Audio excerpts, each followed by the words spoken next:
atas pembunuhan yang sangat-sangat sakral. Pembunuhan yang begitu sakral dan sangat menakutkan.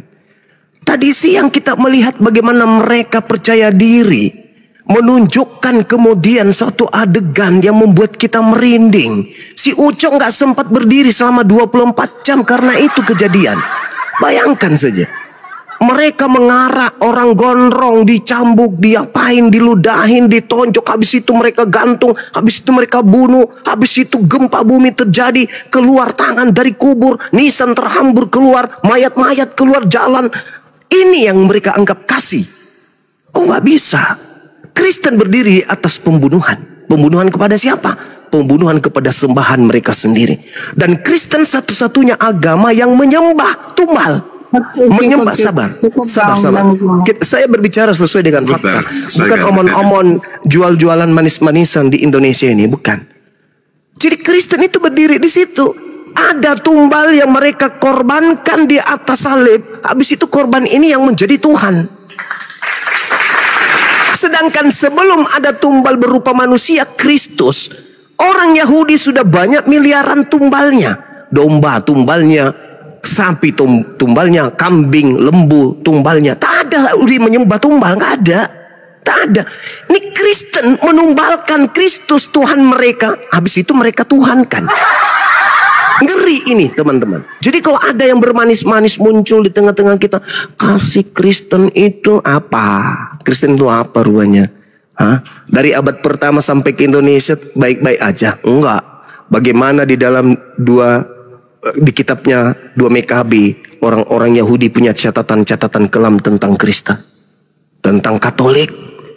Agama yang paling banyak menumpahkan darah di atas muka bumi ini, agama yang bertuhankan Yesus. Pembuat senjata-senjata di atas muka bumi ini mayoritas beragama penyembah Yesus.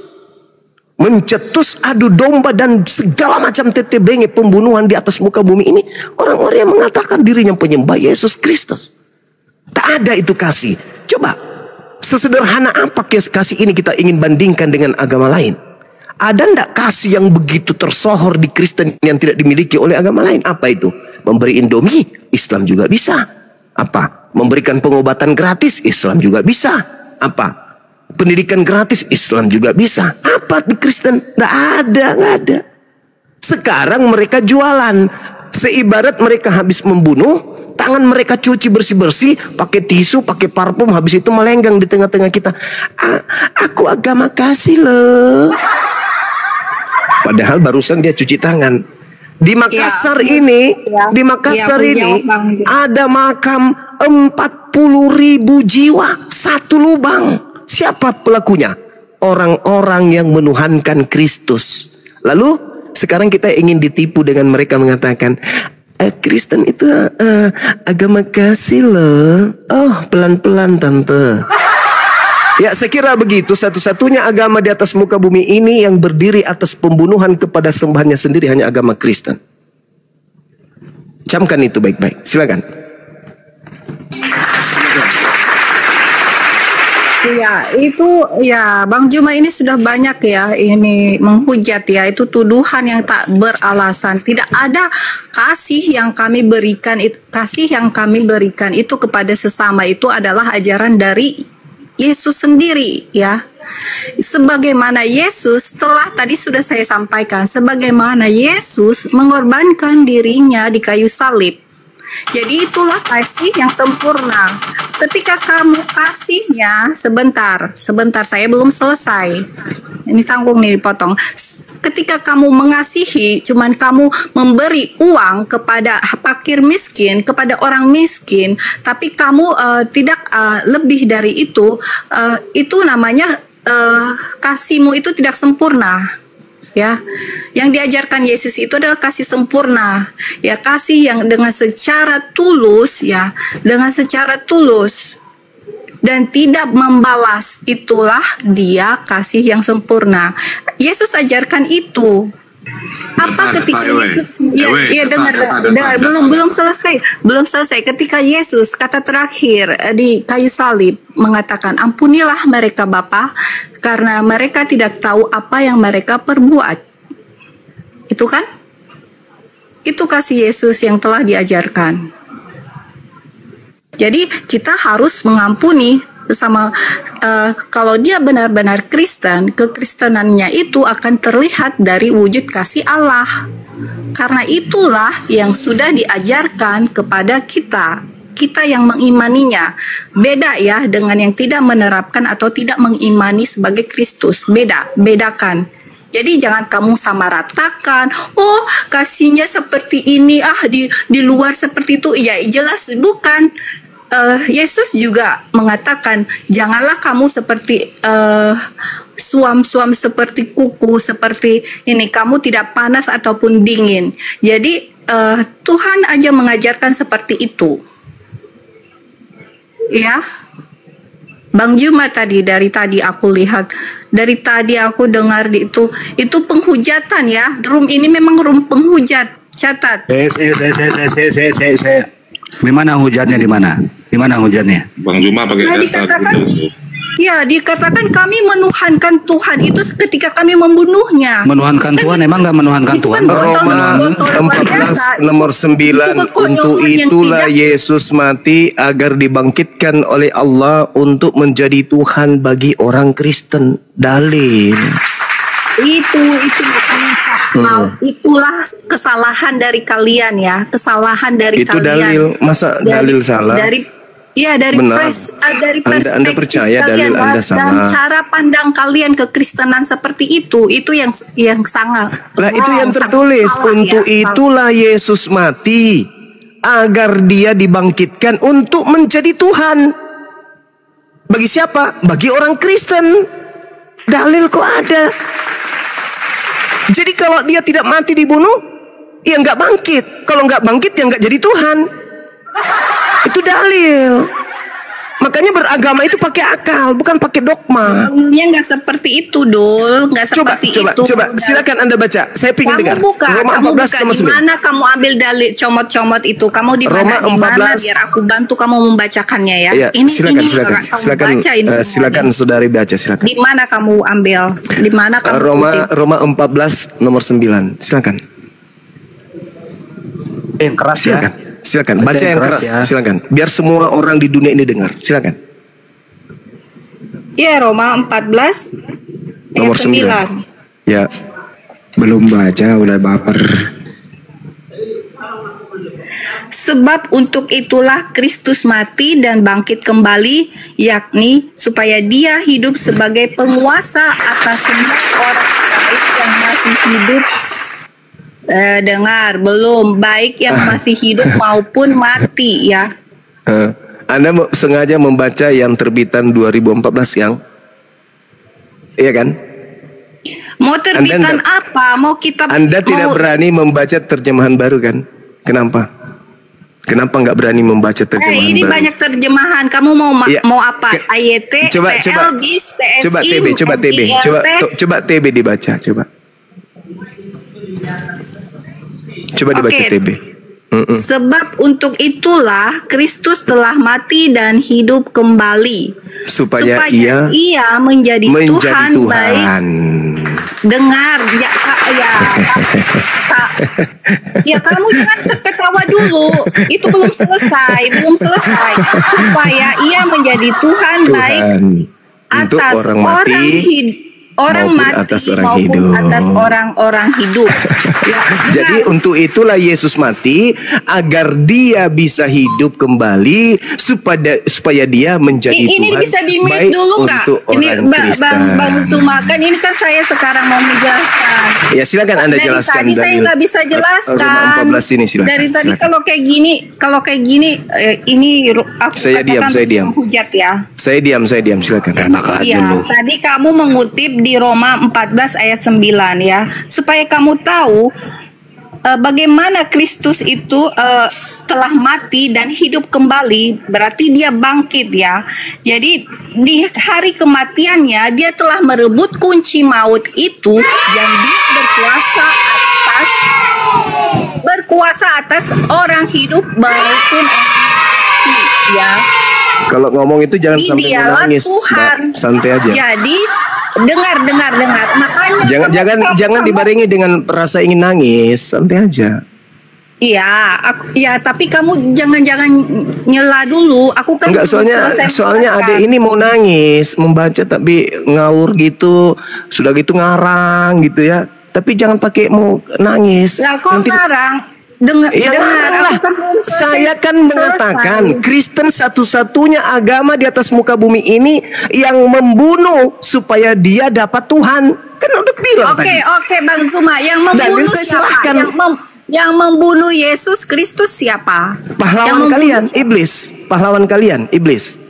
Pahlawan yang berjasa membunuh Yesus. Yang punya pahlawan iblis. Aku tidak pernah punya pahlawan iblis. Kalau iblis tidak membunuh Yesus, bangkit gak dia jadi Tuhan untuk Anda? Lah, yang mengatakan seperti itu siapa? Kalau Yesus tidak dibunuh, itu tidak ada pahlawan di situ. Lah, yang sebenarnya yang gimana ini? Gimana ini? Yang membunuh Yesus gimana ini? Cara pandang atau perspektif apakah Yesus bisa bangkit dari kubur kalau tidak dibunuh dulu terlebih dahulu? Gimana ini? Kadang saya mau sedih juga nya kalau kayak begini. Justru karena jasa orang-orang yang kerasukan setan membunuh Yesus, sampai Kristen punya Tuhan yang bangkit dari kematian. Dalil Roma 14 nomor 9. Maka berterima kasihlah kepada pahlawan kalian, yaitu si Bilisisis. Ya, gitu gitu dong. Lanjut. Memang ada perbandingan terbalik yang antara Bang Zuma ini, cara pandangnya terbalik. Ya, karena saya gunakan akal dan saya gunakan dalil. Ya, itulah yang kamu punya dogma, doktrin aja. Tapi kamu tidak pakai iman ya. Kamu tidak ada iman. Itu tidak ada artinya tanpa akal, Cak Ayu. Iman yang benar adalah iman yang berlandaskan kepada akal. Kata Yesus, kasihi Tuhan dengan akal, bukan dengan dogma, bukan dengan doktrin. Oke, sekarang aku tanya, yang menombak Yesus itu apa yang diperbuatnya? Apa yang dikatakannya secara tidak secara ya tidak sadar ya, dia mengatakan apa yang menombak Tuhan Anda itu pahlawan untuk Anda, coba nggak ditombak nggak mati. Oke, kamu mengatakan itu pahlawan, tapi kami tetap mengatakan Yesus adalah pahlawan sejati. Dengar ya, gimana ceritanya mau jadi pahlawan kalau tidak dia kalahkan oleh musuh? Menombaknya apa yang terjadi? Saudari, apa yang dikatakannya itu aja. Saudari, Yesus itu mati karena dibunuh. Akibat dia dibunuh, dia dibangkitkan. Akibat dia dibangkitkan, Kristen punya Tuhan. Siapa yang melatar belakangi itu? Si Bilisisis. Si Bilisisis yang merasuki Yudas, yang merasuki orang-orang Roma, yang merasuki imam kepala mahkamah agama orang Farisi, sehingga mereka sepakat membunuh Yesus. Dengan sepakat membunuh Yesus, endingnya Yesus mati, bangkitlah dia, jadi Tuhanlah buat saudara. Berterima kasihlah kepada si Bilisis. Hei iblis, terima kasih ya paman, berkat kamu Tuhanku ada. Coba kamu tidak membunuh Tuhanku Yesus, bagaimana mungkin kami punya Tuhan yang keluar dari kubur? Nah gitu, coba saya pengen dengar. Silakan, 1, 2, 3. Hei paman iblis, terima kasih berkatmu sampai kami memiliki Tuhan bernama Yesus yang keluar dari kubur. Makasih ya iblis. Nah, coba bilang gitu. 1, 2, 3. Ya, gantian. Ini Rom tidak adil. Ini di mute terus dari tadi. Gimana? Gantian, jangan memotong masalahnya. Gantian. 1, 2, 3. Coba ucapkan terima kasih kepada iblis. Makanya udah banyak ya hujatan tadi dari Bang Zuma. Kok jadi hujatan terus sih? Gimana sih? Kenapa saya selalu dituduh menghujat? Saya pakai dalil loh, Mbak. Tadi beliau ini mengatakan kalau yang sebenarnya sebagai pahlawan itu adalah yang membunuh atau yang menombak Yesus. Sedangkan yang menombak saja sudah menyerah ya. Dia saja tidak sadar, dia mengatakan, "Oh, ini sungguh benar, dia adalah anak Allah." Iya, akibat daripada perbuatannya. Apa yang dilakukan Yesus adalah pengorbanan sejatinya Allah ya. Bisa nggak dia korban? Allah setelah aku belum selesai. Ini bisa ini tidak host, dia? ini Jangan host bicara sendiri. Bisa tidak dia mati tanpa ada iblis? Ayo jawab. Bisa nggak dia mati berkorban untuk Anda tanpa ada iblis? Bisa nggak? Silakan, Saudara Tilia. Silakan saudara. Silakan Gimana?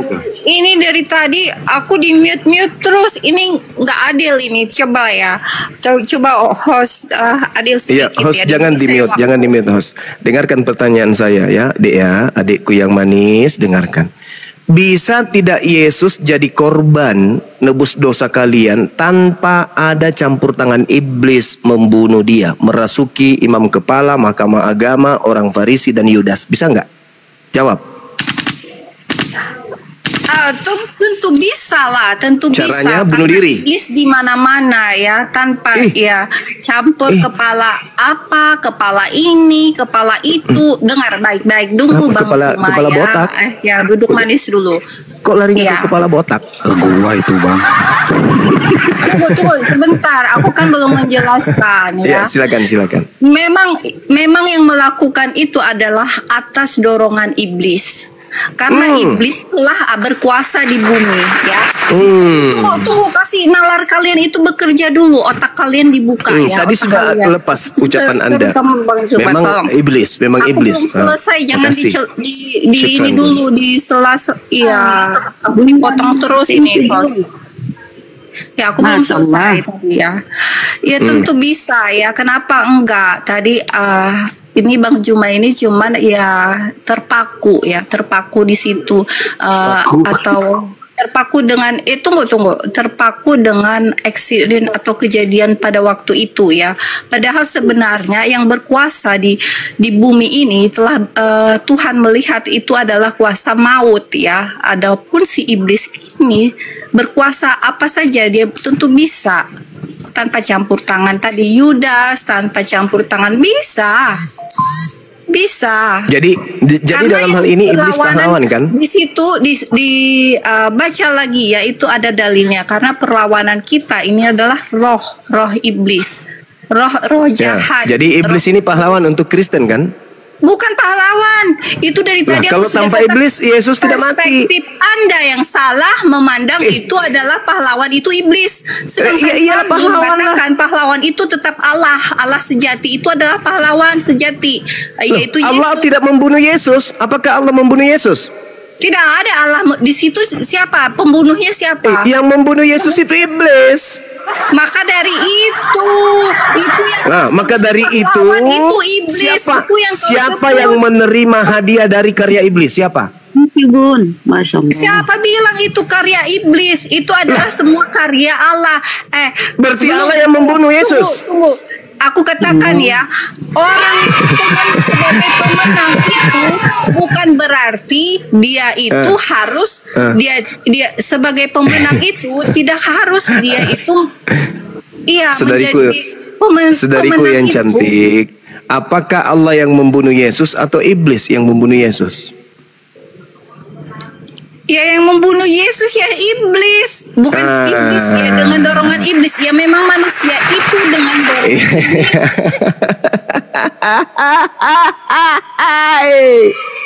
iblis yang membunuh Yesus. Akibat dari ulah iblis membunuh Yesus, Kristen diselamatkan. Berarti yang jadi pahlawan di sini buat Kristen adalah si bilis isis. Itu adalah pandanganmu ya. Ketika Yesus tunggu aku kan belum selesai. Kamu suka memotong dan menghindari ayat-ayat yang ada dalil di situ. Memang jelas-jelas di situ Yesus dengar jelas-jelas Yesus itu memegang kunci maut. Jangan ketawa tertawa. Coba didengarkanlah aku. Setengah menit Mbak. Jangan dihilangkan ya. Mbak, setengah menit saya. Siapakah yang menghendaki Yesus mati di tiang salib? A. Bapak di surga. B. Iblis. Itu doang sih. Yang menghendaki Yesus mati di salib adalah A. Bapak di surga, Kabur. B. Iblis. Waduh, nyesel gue kasih. Kabur. Makasih Bliss, thank you Bliss. Gue nih. Gimana dong? Gimana? Roma 14 nomor 9 kan jelas itu. Sebab untuk itulah Kristus telah mati dan hidup kembali supaya Kristus menjadi Tuhan. Iya kan gitu dalilnya. Hah. Jadi tujuan Yesus mati supaya dia dibangkitkan kembali, hidup kembali supaya dia menjadi Tuhan. Berarti berkat pembunuhan iblis adik Tuhan. Kan gitu. Maka Kristen harus berterima kasih kepada Iblis. Sibilisisis. Repot kali lah. Gitu dong. Ayo, yang kuat argumentasinya naik. Tadi kenapa ada itu lari ya? Nih, gue baru ngomong, nyesel gue ngomong. Iya. Takut sama Bang Andi. Ya, Bang Juma deh saya kasih pertanyaan pilih yang ganda. Iya. Ya. Siapakah yang menghendaki kerusakan di muka bumi? Sibilisisis. Langsung dijawab belum. Siapakah yang merasuki? Sibilisisis. Belum ada pertanyaan udah dijawab. Siapakah yang bertanggung Siapakah yang bertanggung jawab atas kematian seseorang? Iblis. Ya, Di bukan tiang saya. salib. Bentar dulu, belum kelar. Siapakah yang menghendaki kematian seseorang di tiang salib? Sibilisis. Sibilisis. Siapakah yang berjasa antara Yesus dan iblis di tiang salib? Sibilisis. Siapakah yang menjadi pahlawan? Sibilisis. Siapa yang menikmati hasilnya? Sibilisis. Agama mana yang percaya di sana? Waduh. Karesting. Iya. Kristen lah Bang. Ya. Terus kemudian siapakah yang mati bangkit kembali supaya menjadi Tuhan? Mereka menyebutnya Kristus. Kristus. Siapa tokoh yang menulis ini? Mereka menyebutnya Flus. Paulus. Syukran. Artinya Bang Ferry. perempuan tadi ini harus berterima kasih kepada siapa? Sibilisis. Dengan penulis, siapa namanya penulisnya? Sibulus. Nah, oke. Terus siapakah yang ketemu? Ada seseorang di Damsik ketemu seseorang, dan siapa orang itu dan ketemu dengan siapa? Kristus bertemu dengan Sibulus. Apakah benar itu anak Maria loh? Saya curiga Bukan, dia sendiri yang menjawab. Bukan. Galatia 1 nomor 1 bukan anak Maria, karena bukan manusia katanya. Sementara Maria melahirkan manusia.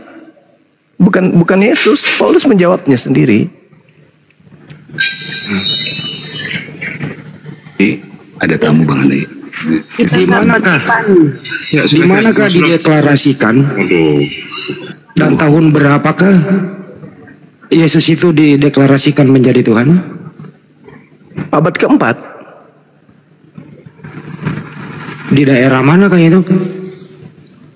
Roma. Konsili apa namanya? Konsili Nikia. Ada pintar semua. Ya, ini ada. Selamat malam. Ada yang ganti juga nih. Malam. Sudah murtad belum? Belum. Anda sudah makan Pak? Oh, belum murtad. Oke. Bapak udah sembuh Pak? Ya, cepat murtad. Udah sembuh? Sebelum mati. Udah sembuh belum? Kalau Bapak sudah bertelur, impokan ya, biar kami murtad. Kata Pak Ustadz kan Ada mie telurnya 2 biji. Kata Pak Ustadz kan Jibril itu berkembang. Sudah langsung ke topik. Ini beret ada 2 biji. Langsung ke topik aja. Siapakah yang berjasa atas kematian Yesus di kayu salib? Dialog kok main mute, malu-maluin. Oh, nggak bisa diskusi ini, curhat dia anak buahnya Edis. Curhat di mana? Jadi ada sedikit informasi, mohon maaf ya, ini ternyata untuk dua ini untuk Edis dan si Udin dan kawan-kawan itu ya sengaja memang kabur ke luar negeri untuk mengganti Tuhan mereka. Jadi mereka kabur untuk ganti Tuhan demi cuan. Itu si Udin ganti Tuhan, si Edis ganti Tuhan. Demi apa teman-teman? Demi cuan. Nah, pintar Bunda Rama. Tepuk tangan buat Bunda Rama. Hore. Kata si Edis gini, bodoh amat, mau saya tuhankan siapa, mau saya menyembah siapa, yang penting aku pelarianku di luar negeri ada yang donasi daripada saya hidup merana. Begitu. Waktu di Indonesia dia nggak sembah Yesus. Setelah kabur ke luar negeri, dia ganti Tuhan. Yesus adalah Tuhan. Tuh, ganti Tuhan kan?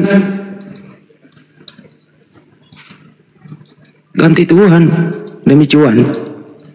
Lanjut lagi Bunda, ada tamu.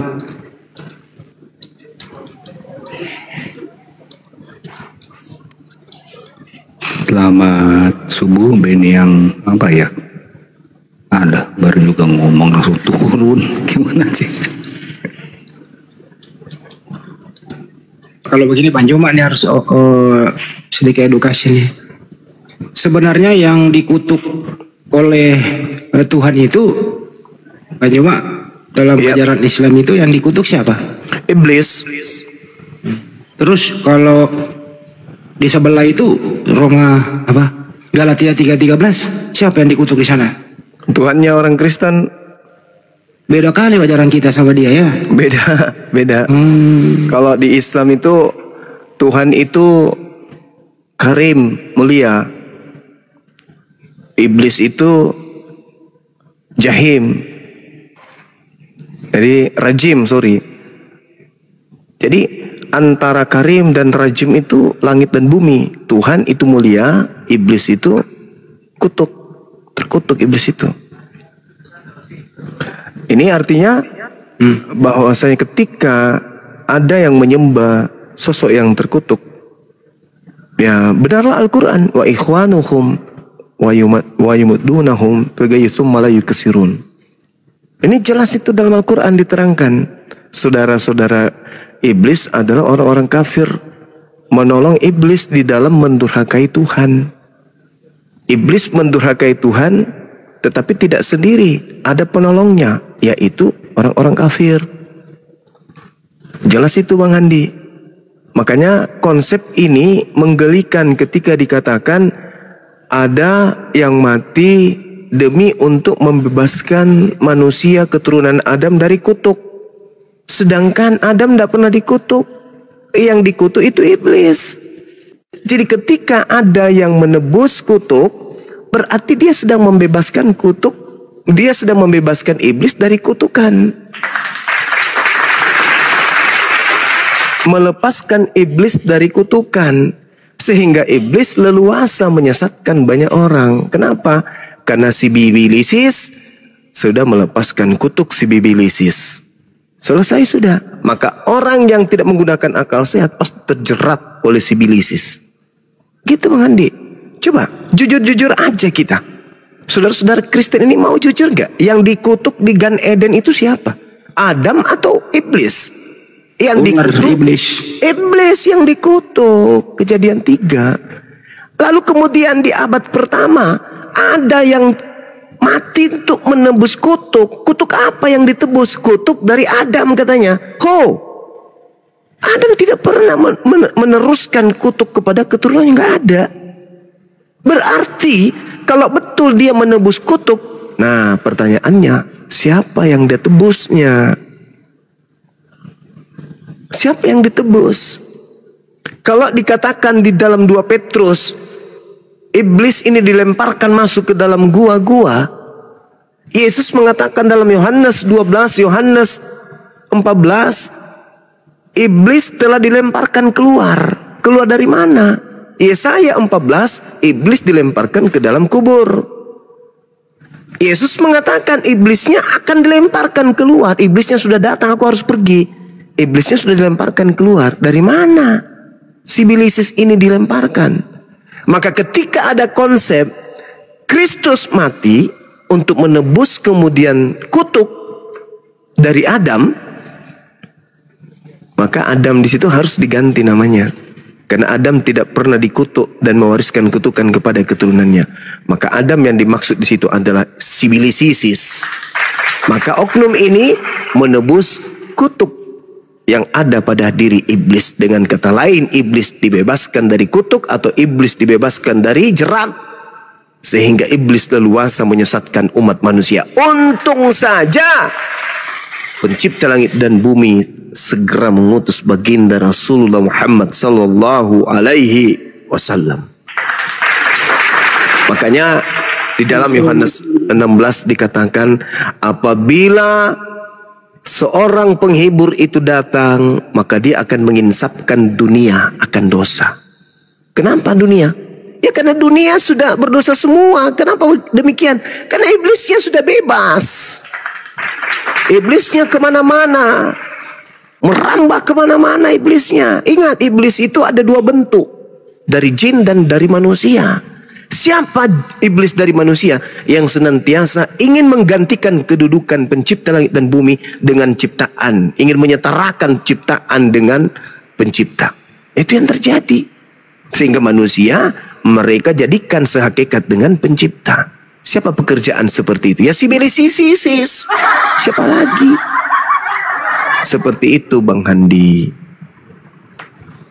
Jadi kalau ada penebusan dari kutuk dosa, ada fitnah seperti Roma berapa itu? Roma 5 nomor 12. Berarti yang mewariskan kemudian dosa iblis, karena yang dikutuk itu iblis. Berarti yang mewariskan kutuk adalah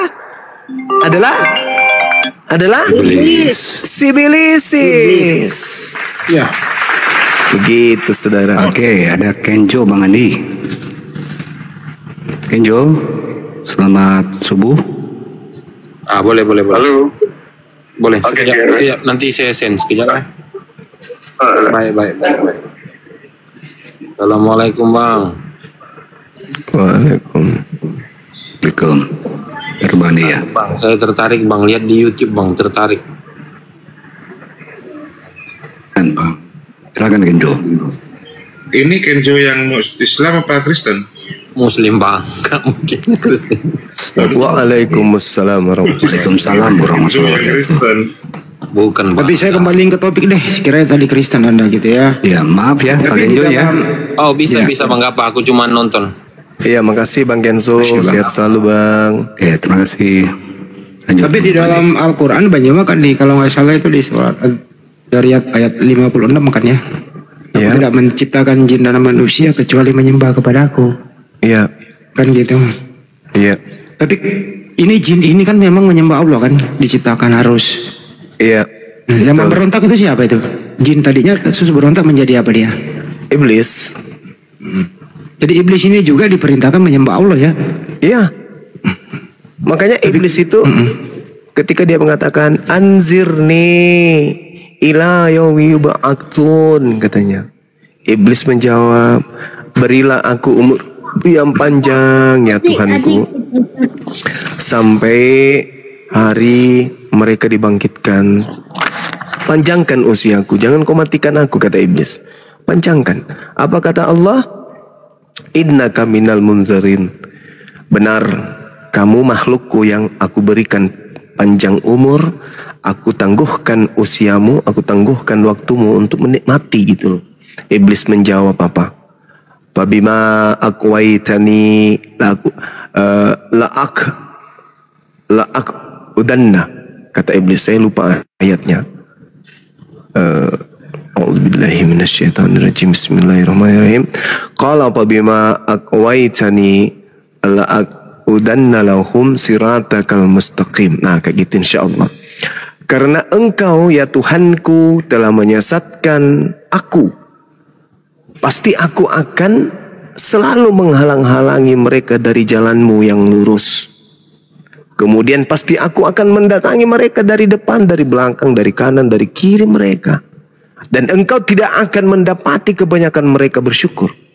Allah kemudian berfirman, qala khruj minha, keluarlah kamu dari sana. Dari surga maksudnya. Dalam keadaan terhina dan terusir. Sesungguhnya barang siapa di antara mereka ada yang mengikutimu, pasti akan aku isi neraka jahanam denganmu. Itu kata Allah. Aku akan isi jahanam neraka itu denganmu dan bersama pengikutmu. Lalu Allah berfirman kepada Nabi Adam, wa ya Adam uskun anta wa zawjukal jannah fakula min haitsu syi'tuma wa la taqraba hadhihi asyajarah fatakuna minaz zalimin. Lalu Allah berfirman kepada Adam alaihi salam, wahai Adam, tinggallah engkau bersama istrimu dalam jannah dan makanlah apa saja yang kamu berdua sukai, silakan. Tetapi jangan kamu berdua mendekati pohon yang satu ini, sebab apabila engkau mendekati, kamu berdua akan termasuk orang-orang yang zalim. Kemudian iblis yang tadi sudah bersumpah itu mengaplikasikan kemudian niatannya di hadapan Tuhan. Betul-betul sejak itu dia iblis mencoba kemudian membisikkan kejahatan-kejahatan kepada Adam dan istrinya. Nah, itulah yang terjadi. Maka iblis itu tugasnya adalah membisik manusia supaya manusia itu ingkar kepada Tuhan, sehingga apa yang menjadi perintah Tuhan itu dilarang, dilanggar semua karena bisikan iblis. Iblis yang membuat sesuatu itu menjadi benar, seakan-akan benar oleh pelakunya, seperti menyembah ciptaan, membunuh ciptaan dengan mengatakan ini adalah Tuhan dan seterusnya. Itu iblis semua tuh punya pekerjaan, Bang Andi. Itu Al-Quran yang mengatakan. Surah apa itu ya? Surah Al-Araf. Al-Araf teman-teman. Ayat 17 sampai seterusnya. Begitu. Oke, ini ada tamu nih. Jangan usik agamaku. Silakan dibuka mute ya. Tadi kan typingnya bagus di bawah. Silakan. Oh, jelas dong. Oke, Anda mau diskusi, mau bertanya atau apa? Silakan. Saya mau bertanya aja. Oh, bertanya aja, nggak mau ditanya. Oh, bisa juga dong. Oh, ya udah diskusi kalau gitu. Silakan. Bang Andi, mohon maaf ya. Ya. Silakan Bang Juma. Quran Al-Maidah 68. Kamu tidak pada agama yang benar. Islam tidak pada agama yang benar. Sebentar. Kamu baca Al-Quran atau baca terjemahan? Oh iya, terjemahannya. Nah, gitu dong. Nggak boleh, salah. Enggak, ngomongnya kan nggak salah. Saya kamu baca Qurannya salah lah. Udah, saya cari lain aja kalau salah. Silakan. Salah, Anda kan baca Quran tadi kan. Harus baca terjemahan mungkin maksudnya, bukan ya, Quran. Silakan Bang Juma. Iya, itu seruan kepada ahli kitab, bukan kepada Kristen ya, ahli kitab. Siapa ahli kitab? Ya mereka yang diberikan kitab oleh Allah. Siapa mereka ini? Bani Israel. Kristen tidak pernah diberikan kitab oleh Allah. Ini berbicara dalam Quran kalian, bukan dalam Bani Israel. Yang bertanya, Anda diam dulu lah. Itu seruan kepada Bani Israel, kawan. Ya ahlal kitab, wahai ahli kitab. Tuh jelas itu. Itu ayat Al-Quran yang Anda bawa kan. Kecuali kamu turuti kitab Taurat dan Injil. Mana Quran ada Injil dan Taurat? Oke. Otak lo yang bersih. Oke, saya selesaikan dulu ayatnya ya. Silakan, tapi jangan bawa Yahudi. Ini dalam Quran. Kul, wahai Nabiku Muhammad, katakanlah. Kepada siapa kamu harus mengatakan wahai Nabiku? Katakan kepada ahli kitab.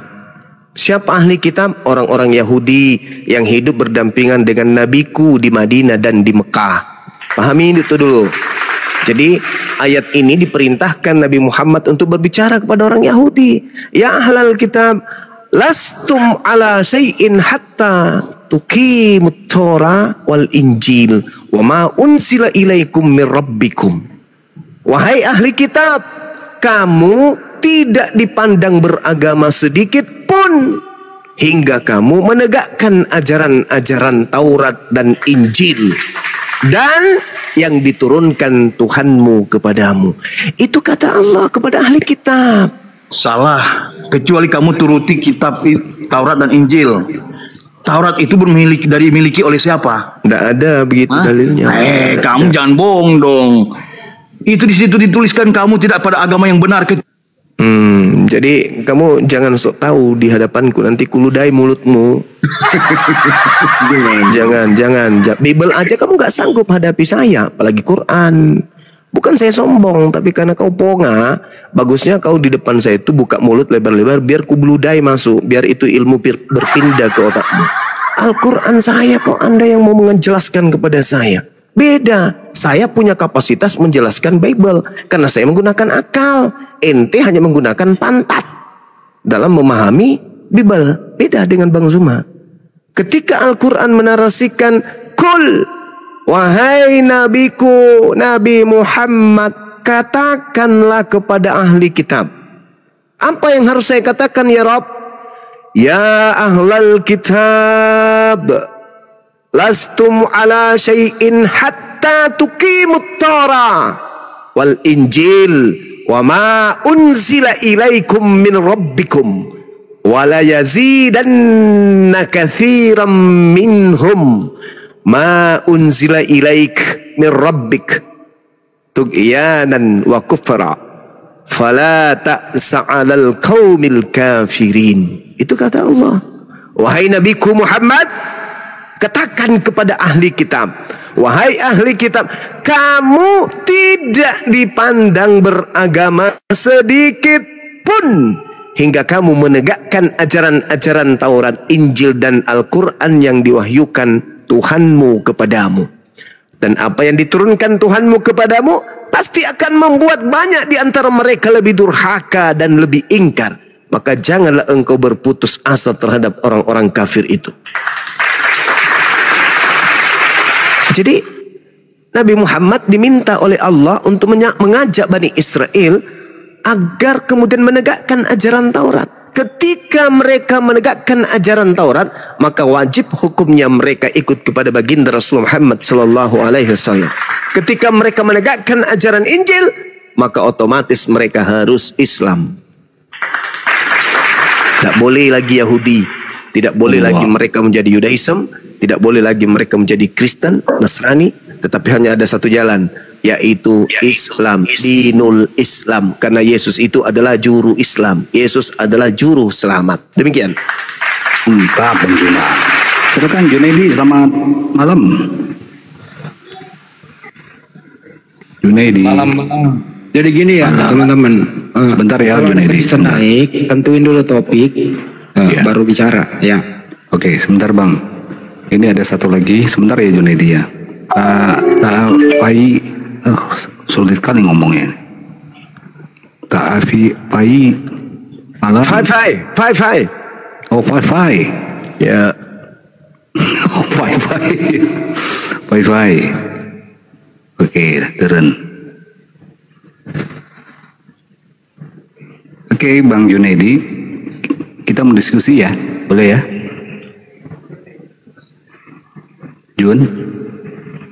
Junaidi. Ya lanjut aja Bang, dulu Bang sebentar. Oke, lanjut Bang Andi. Kan dia berdua sama Bang Juma H2H. Oke. Tentuin topik dulu, kan gitu. Jangan langsung bertanya kayak tadi. Ini kalau bertanya dia nerima kan enggak? Ya itu. Siap. Bang Junaidi silakan. Temanya mau apa? Saya naikkan Anda aja. Silakan. Jun. Oke. Udah kenal tuh Jun. Buka mic-nya Jun. Junaidi. Ya Bang, sebentar saya lagi ada tamu Bang. Oh, siap. Jadi ada tamu, kalau gitu saya masukkan topik. Silakan Bang. Bang Juma, iblis itu kan nggak kelihatan nih. Iya. Nah, bagaimana cara mengetahui ini kayaknya rada-rada iblis nih? Seperti apa mendeteksinya itu? Rada-rada iblis nih. Markus 5. Menyembah Yesus. Tanda-tanda kerasukan iblis. Itu ya. Iya. Kerasukannya. Iya. Menyembah Yesus. Setelah dia sadar kan nggak menyembah lagi toh? Enggak. Terus kalau ada yang menulis surat, menulis buku tebal, dianggap kitab suci, mengaku ini firman Allah itu, ini ciri-ciri iblis apa bukan? Ciri-ciri iblis juga. Terus firman Allah dalam Al-Quran, mereka enggan menerima, bahkan mengedit-ngedit, bahkan memberi klaim itu Al-Quran salah. Ini ciri-ciri iblis juga. Iya, betul. Wa inna minhum lafariqan yaluna alsinatahum bil kitab litahsabuhu minal kitab wa ma huwa minal kitab wa yaquluna huwa min indillah wa ma huwa min indillah wa yaquluna 'alallahil katsiba wa hum ya'lamun. Dan sungguh di antara mereka niscaya ada orang-orang yang memutarbalikkan lidahnya membaca kitab agar kamu menyangka yang dibaca itu sebagian dari kitab, padahal itu bukan dari kitab. Itu kata Allah. Gua besarkan Pak Pendeta Yunus. Iya. Banyumas doa sama beliau. Lanjut. Tanya aja Bang, langsung Bang. Ya. Pendeta, selamat malam Pak Pendeta. Malam. Oke.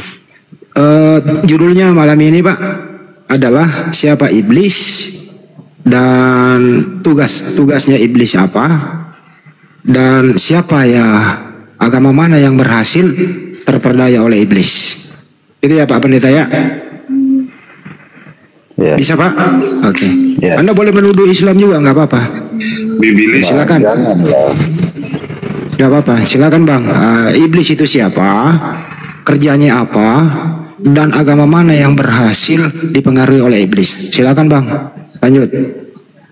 Pakai bibilis ya Bang, Pak Pendeta. Iya, Ya, bibilis. kalau kita dasarnya Yohanes 10 ayat 10. Iblis datang membunuh, membinasakan. Yesus datang memberikan hidup kekal. Jadi saya tidak mau menuduh agama tetapi saya percaya bahwa Yesus datang memberikan hidup kekal. Makanya Yesus bilang, akulah jalan kebenaran dan hidup. Tidak ada seorang pun sampai kepada Bapa tidak melalui aku. Begitu. Yohanes 14 ayat 6. Oke, Pak Pendeta udah opening statement. Banyumas lagi, siapa itu iblis? Iblis kerjanya apa? Dan agama mana yang berhasil dikelabui oleh iblis? Silakan. Iya. Jadi yang namanya penyesat itu pasti iblis. Ahli di dalam menyesatkan itu pasti iblis. Lalu kemudian di dalam Al-Quran dikatakan ya'iduhum wa yumannihim wa ma ya'iduhum syaitan illa gurura. Setan itu memberikan janji-janji kepada orang kafir dan membangkitkan angan-angan kosong kepada orang kafir. Padahal setan itu hanya menjanjikan tipuan belaka kepada mereka. Bahkan penggarisannya di dalam Islam itu sangat mudah. Di mana agama yang di dalamnya tempatnya iblis berkumpul? Kata Al-Quran apa? A'udzubillahi minasyaitonirrajim. Hal unabbi'ukum ala man tanazzalus syayatin. Maukah kalian kuberitakan kepada kalian kepada siapa iblis-iblis itu turun? Tanazzalu ala kulli afakin azim. Iblis itu turun kepada setiap pendusta yang banyak berdosa. Betapa besar dosanya orang-orang yang kemudian melantik makhluk setara dengan Tuhan. Di sisi lain mereka mengatakan itu manusia yang mati dagingnya. Di lain sisi mereka mengatakan itu ada sisi keilahiannya. Itu adalah Tuhan juga yang datang. Ini pendusta pembohong besar. Betapa banyak manusia kemudian tersesat dengan pola kebohongan seperti itu. Apakah Tuhan ini bisa dibunuh? Tidak bisa. Tetapi mereka mengatakan yang mati ini adalah Tuhan mereka. Inilah yang dikatakan oleh Al-Quran. Hal unabbi'ukum ala man tanazzalu syayatin. Hei kalian, maukah aku tunjukkan di mana iblis itu bertengger? Lihat di mana pendusta pembohong itu kemudian berjaya. 2000 tahun. Manusia secara turun-temurun menggulingkan kebohongan demi kebohongan demi kebohongan sampai kiamat. Tuhan datang dalam rupa manusia, dibunuh oleh manusia untuk kemudian melepaskan dari kutuk. Ini kebohongan. Bagaimana mungkin Tuhan kemudian nuzul menjadi makhluk, lalu mati dibunuh makhluk, alasan ingin nebus dosa. Ini kebohongan. Di sanalah iblisnya berkarya. Itu Al-Quran yang mengatakan itu. Jadi kalau saya ditanya, di mana iblis itu? Ya, lihat aja. Siapa yang ingin melantik anak manusia setara dengan pencipta langit dan bumi? Disitulah iblisnya bertengger. Demikian. Oke, dijawab tuntas dengan Bang Juma. Silakan Pak Pendeta. TikTokan aja kalau perlu. Pendeta Yunus silakan. Ya, Pak Pendeta boleh open cam nggak Bapak? Biasanya Pak Pendeta open cam. Silakan Pak Pendeta. Lagi dingin jadi pakai. Pak Pendeta lagi di salon, lagi di kerimbat, nggak bisa open cam. Lanjut. Oke. Jadi kematian Tuhan Yesus di kayu salib itu bagi kami itu sangat penting ya, karena menyelamatkan manusia dari dosa. Maka kematian Yesus di kayu salib itu memberi pesan bahwa bagi kita dalam 1 Korintus 15 ayat 1 Korintus 15 ayat 14 ya. Tetapi andai kata Kristus tidak dibangkitkan, maka sia-sialah pemberitaan kami dan sia-sia juga kepercayaan kamu. Jadi kalau Kristus tidak bangkit, sia-sia kami ada ini, Pak. Makanya kami sebagai hamba Tuhan terus memberitakan tentang Yesus ya. Mungkin bagi orang lain tidak percaya, tetapi kami memberitakan Yesus yang sudah mati dan bangkit bagi kami ya. Makanya kalau ayat 13, kalau tidak ada kebangkitan orang mati, maka Kristus juga tidak dibangkitkan. Itu. Kalau ayat 15, lebih daripada itu ternyata dusta terhadap Allah kalau karena tentang dia kami katakan bahwa ia telah dibangkitkan, padahal ia tidak dibangkitkan. Andai kata benar bahwa orang mati tidak dibangkitkan, sebab jika benar orang mati dibangkitkan, maka Kristus juga dibangkitkan.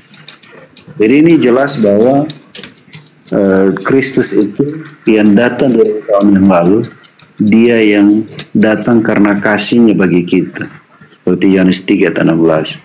Karena kasihnya kepada kita. Maka 2 Petrus 3 ayat 9, dia tidak menginginkan satu orang pun binasa. Maka Filipi 2 ayat 10, semua lutut akan bertelut, semua lidah akan mengaku Yesus adalah Tuhan. Semua lutut bertelut, semua lidah mengaku Yesus adalah Tuhan. Itu Pak. Udah? Jadi kalau kita berbicara terkait penyaliban ini sesuai dengan konsep yang diimani oleh saudara kita Kristen, satu hal yang perlu dipahami ketika ketika Paulus kemudian menulis surat Korintus. Surat ini Paulus tujukan kepada jemaat-jemaat yang ada di Korintus.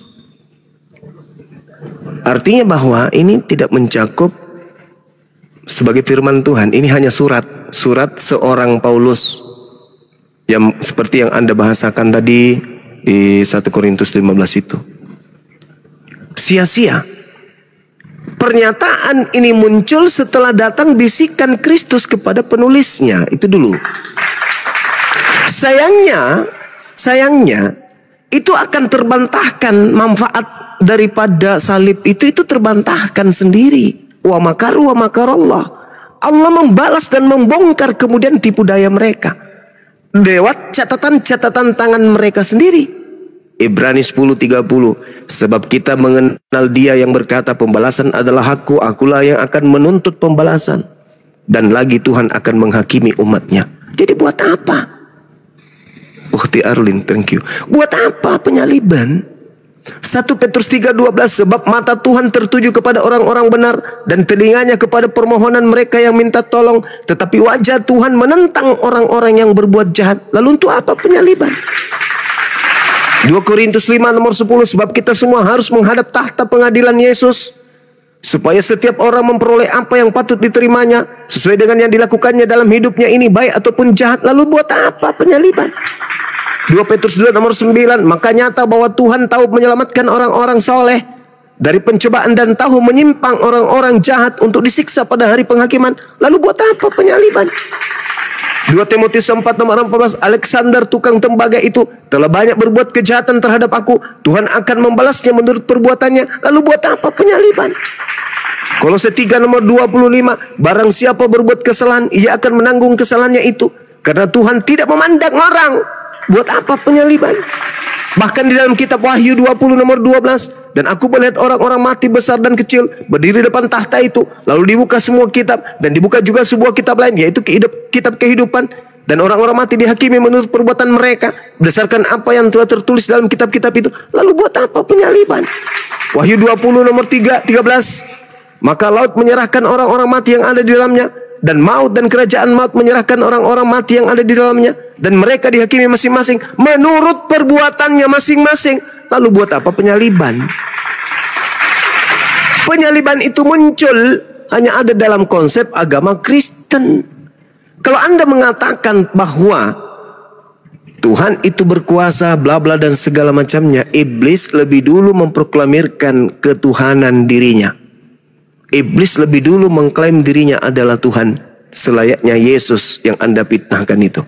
Lukas 4:6, iblis berkata kepada Yesus, Yesus, ya paman, segala kuasa itu serta kemuliaannya akan kuberikan kepadamu, Sus, sebab semua itu telah diserahkan kepadaku, dan aku memberikannya kepada siapa saja yang ku kehendaki.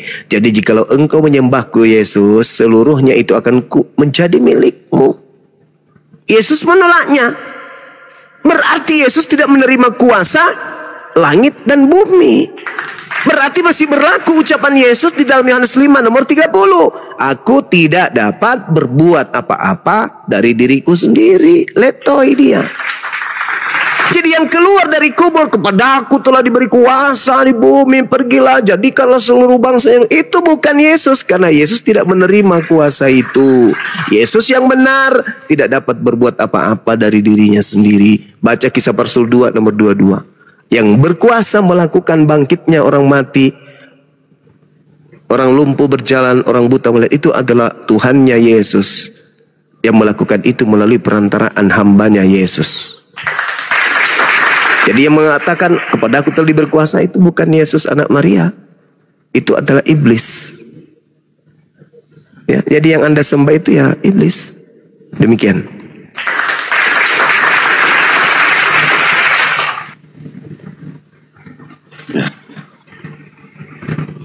Ya, terima kasih Bang. Jadi saya mau sampaikan siapa Yesus sebenarnya. Menurut Yohanes 10 ayat Yohanes 14 ayat 10, tidak percaya engkau bahwa aku dalam Bapa, Bapa dalam aku. Yohanes 10 ayat 30 mengatakan aku dan Bapa adalah satu. Yohanes 10 ayat 28 memberitakan bahwa Dia memberikan hidup kekal yang pasti dan untuk selama-lamanya. Tidak seorang pun merebut dari tanganku. Setiap mereka yang percaya kepada Yesus, nama mereka tercatat dalam buku kehidupan. Wahyu 20 ayat 15. Setiap nama tidak tertulis dalam kitab kehidupan akan dilemparkan dalam lautan api. Maka kami sebagai hamba Tuhan dalam Yudas 1 ayat 23, merampas mereka dari lautan api. Tugas kami. Kenapa Yesus harus datang? Mati. Yang pertama, mengalahkan maut. Tidak ada satu manusia pun dapat mengalahkan maut. Hanya Yesus mati, bangkit, mengalahkan maut. Kematian Yesus sebagai penggenapan segala nubuatan dari perjanjian lama. Yesus sudah dinubuatkan sejak perjanjian lama. Kematian Yesus membawa penebusan bagi umat manusia, bukan satu kelompok, tapi umat manusia. Karena Roma 3:23, semua manusia telah berdosa dan hilang kemuliaan Allah. Semua manusia butuh Yesus. Ya, semua manusia. Ya, kematiannya membuktikan bahwa dia taat sampai mati dan dalam misi Allah, yaitu keselamatan manusia. Makanya dia disebut juru selamat manusia. Kematiannya mendamaikan manusia dengan Allah. Karena manusia telah berdosa, menjadi seteru, menjadi lawannya Allah. Maka Yesus mendamaikannya. Kolose 1 ayat 20. Kematian Yesus membawa keselamatan bagi setiap orang yang percaya kepadanya. Kematian membawa kelepasan bagi orang terbelenggu dengan dosa, dengan sakit penyakit, dengan kelemahan. Yesus membebaskan lewat kematiannya. Makanya dikatakan sudah selesai, punya makna sangat mendalam. Kebangkitan Yesus membuktikan bahwa dia kalahkan maut. Dia bangkit dan naik ke surga. Itu. Iya. Lagi-lagi yang Anda sampaikan itu adalah konsep dari Kristen. Konsep yang digunakan kemudian untuk membangun satu doktrin dan dogma bahwa Yesus itu adalah Tuhan. Itu muncul dari kalangan Kristen yang datang belakangan. Murid-murid Yesus, apapun yang Yesus ucapkan, menghantarkan mereka percaya bahwa Yesus bagi mereka hanya utusan Tuhan. Ini harus Anda pisahkan. Seluruh ucapan Yesus, Bapa di dalam aku di dalam Bapa, menghantarkan murid-muridnya percaya Yesusnya adalah betul utusan Tuhan. Tidak menghantarkan mereka menjadi Kristen, menuhankan gurunya, enggak. Yohanes 17:8, segala firman yang engkau berikan wahai Bapa telah aku sampaikan kepada muridku, dan muridku telah menerimanya, dan mereka percaya bahwa engkaulah yang telah mengutus aku. Setelah Yesus mengajar mereka dengan firman-firman yang Yesus terima dari Tuhannya, mereka sampai pada final, Yesus bagi mereka hanya utusan Tuhan. Titik. Tapi bagi Kristen yang sudah dapat pengaruh dari Kristus yang datang kepada Paulus, segala ucapan-ucapan Yesus yang memungkinkan dia adalah Tuhan, itu dipakai, dicomot semuanya. Oh, Yesus itu bagi kami Tuhan. Kenapa? Karena ini pengaruh dari Kristus yang datang kepada Paulus untuk membisikkan orang-orang menuhankan anak Maria, di mana anak Maria sendiri tidak pernah sadar kalau dia akan dituhankan setelah dia terangkat ke langit. Kenapa saya katakan murid Yesus dengan murid Kristus itu berbeda? Murid Yesus endingnya hanya mengimani, mereka mendapatkan hidup kekal berdasarkan ajaran gurunya Yesus. Yohanes 17:3, hidup kekal itu bisa kau peroleh dari Yesus. Dengan cara apa? Dengan cara engkau beriman kepadaku bahwa aku adalah utusan Tuhan. Yohanes 17:3. Hidup kekal itu adalah mereka mengenal Yesus Kristus sebagai utusan. Poin ini dikaburkan kemudian setelah Kristen nongol. Apa yang terjadi? Oh, Yesus memberikan hidup kekal. Makasih Abang Afida. Yesus memberikan hidup yang kekal. maka Yesus itu Tuhan. Dia mati untuk dosa-dosa kita. Itu plesetan yang dilakukan Kristen. Padahal Yesusnya tidak mengajarkan itu. Hidup kekal kamu bisa peroleh dengan jalan mengakui aku ini adalah Rasul utusan Tuhan. Titik. Jadi resep yang Yesus berikan, tiket yang Yesus berikan kepada muridnya untuk mendapatkan hidup kekal ada dua. Percaya bahwa Tuhan yang mengutusnya satu-satunya Tuhan, jangan dibuat Tuhan-Tuhan yang lain. Kedua, percaya dirinya adalah utusan Tuhan yang esa. Nah, sedangkan Kristus yang datang kepada Paulus menjanjikan tiket, juga ada tiketnya. Kalau kalian percaya Yesus ini, Kristus ini Tuhan, mati nebus dosa kalian, maka kalian akan diselamatkan. Kristen yang tidak belajar, cuman mengedepankan dogma, doktrin, akan mencakup semua pengajaran Yesus yang adalah asli kepada Bani Israel dan Kristus yang asli datang kepada Paulus. Mereka menjadikannya satu. Padahal yang satu itu cuma nama doang yang sama. Akan tetapi dua manusia atau dua sosok yang berbeda. Yang Kristen sembah adalah Kristus palsu, sedangkan yang datang kepada Bani Israel adalah Nabiullah Yesus alaihi salam. Gitu Saudara Pendeta Yunus, silakan. Di YouTube suara saya kecil ya? Ya, makasih. Lubang telinga kalian kali Bang Suma ya. Tersumbat pisang goreng. Iya, lanjut Bang. Jadi Alkitab mengatakan bahwa dalam kisah para Rasul 4 ayat 12, di bawah kolong langit hanya ada satu nama yang diberikan kepada manusia, olehnya kita dapat diselamatkan. Hanya nama Yesus ya. Dalam kisah 4. Kisah para Rasul 4 ayat 12. Dan keselamatan tidak ada di dalam siapapun juga selain di dalam Dia. Sebab di bawah kolong langit ini tidak ada nama lain diberikannya kepada manusia, olehnya kita dapat diselamatkan. Jadi Alkitab mengatakan bahwa hanya ada satu nama Yesus saja yang menyelamatkan umatnya dari dosa. Nah, itu sedikit tentang kebangkitan Yesus. Kebangkitannya memberi pengharapan bagi orang percaya. Ya, itu bisa baca di dalam 1 Korintus 15 ayat 35 sampai dengan 58. Kalau Kristus mati dan bangkit, maka kita sebagai orang percaya memiliki pengharapan. Kita pun akan mati dan akan bangkit bersama dengan Kristus pada hari penghakiman.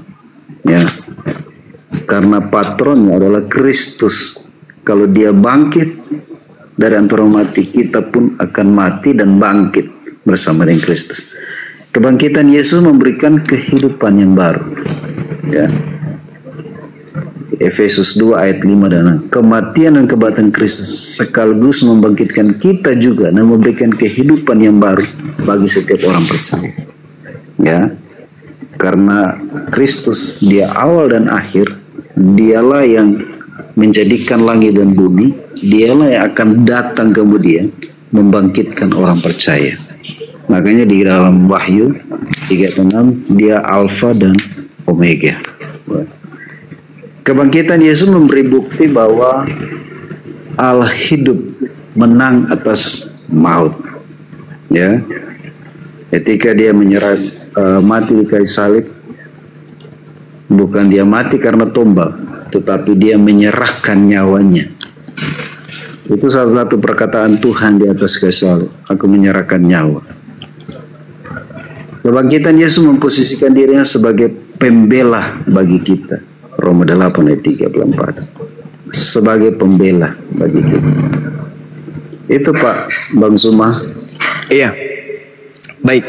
Sekali lagi saya katakan, lagi-lagi saudara kita Pak Pendeta ini melawan ajaran Yesus dengan menggunakan surat-surat yang muncul belakangan seperti surat Lukas, Paulus dan seterusnya. Ada satu hal yang menarik di dalam 1 Yohanes 5 nomor 19. Kita tahu bahwa kita berasal dari Allah dan seluruh dunia berada di bawah kuasa iblis. Saya ulang lagi. Seluruh dunia berada di bawah kuasa iblis. Ada makhluk yang keluar dari kubur, kepadaku telah diberi kuasa.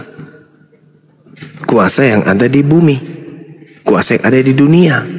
Siapa yang memberikan kuasa? Penguasa dunia. Siapa penguasa dunia itu? Iblis. Jadi sekali lagi saya katakan kepada saudara, bahwasanya yang keluar dari kubur, yang datang kepada Paulus itu iblis. Kepadaku telah diberi kuasa. Sedangkan di dalam kitab yang Anda genggam, yang memegang kuasa dunia ini itu iblis.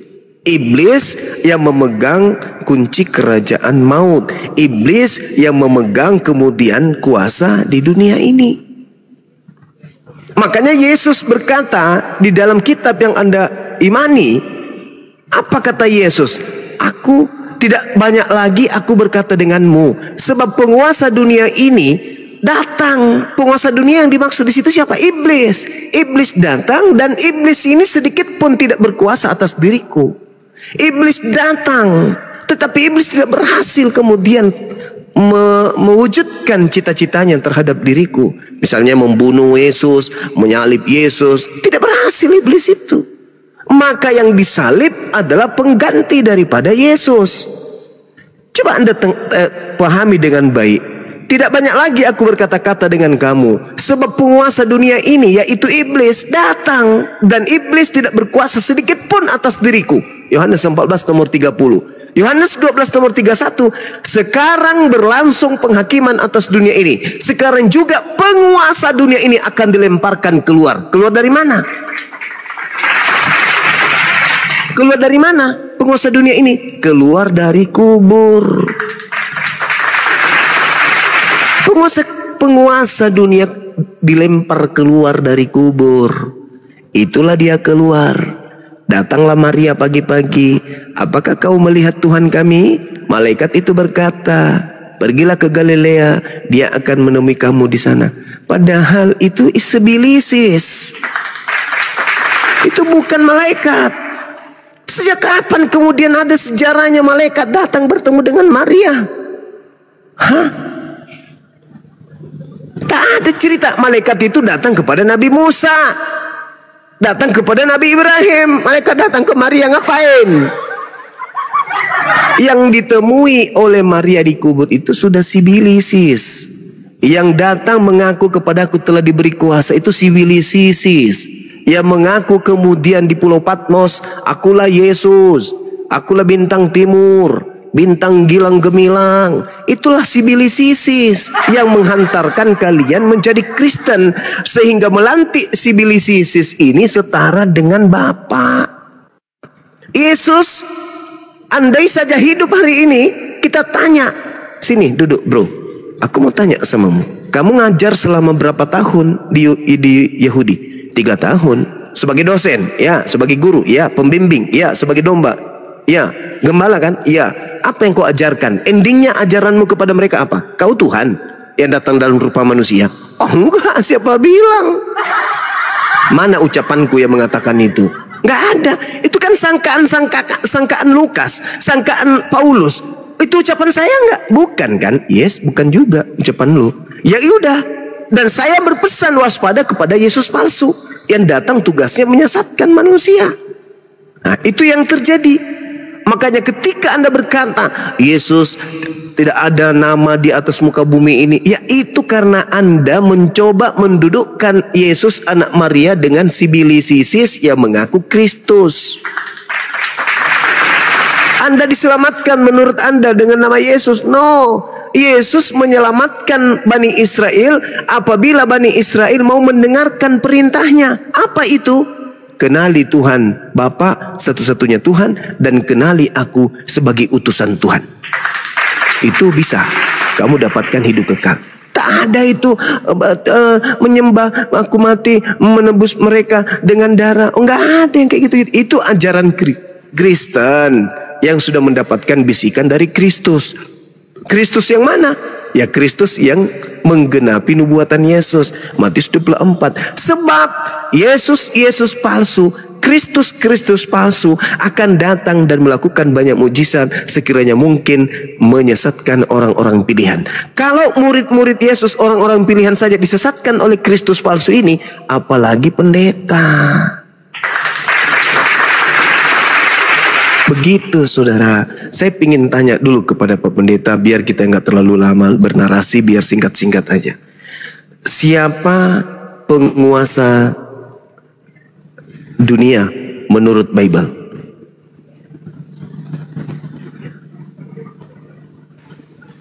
Ya. Matius 28 ayat 18. Mengatakan segala kuasa. Ya. Pertanyaan saya, Bang, siapa penguasa bumi, penguasa dunia ini menurut Bible?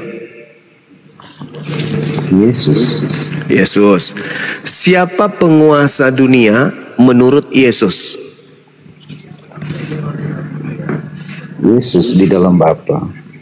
Salah. Siapa penguasa dunia menurut Bible? Yesus, Kristus. Nah, pertanyaan selanjutnya, siapa penguasa dunia menurut Yesus? Jawabannya, menurut Yesus penguasa dunia itu adalah iblis. Di mana dalilnya? Yohanes 12 nomor 31. Berarti Pak Pendeta tidak mendengarkan tadi ajaran saya. Yohanes 12 nomor 31, Pak Pendeta. Yesus berkata penguasa dunia ini akan dilemparkan keluar, yaitu iblis. Itu ucapan Yesus, Bang, di Yohanes 12 nomor 31. Sedangkan Matius 28 itu muncul belakangan setelah beberapa tahun Yesus sudah tak ada di bumi.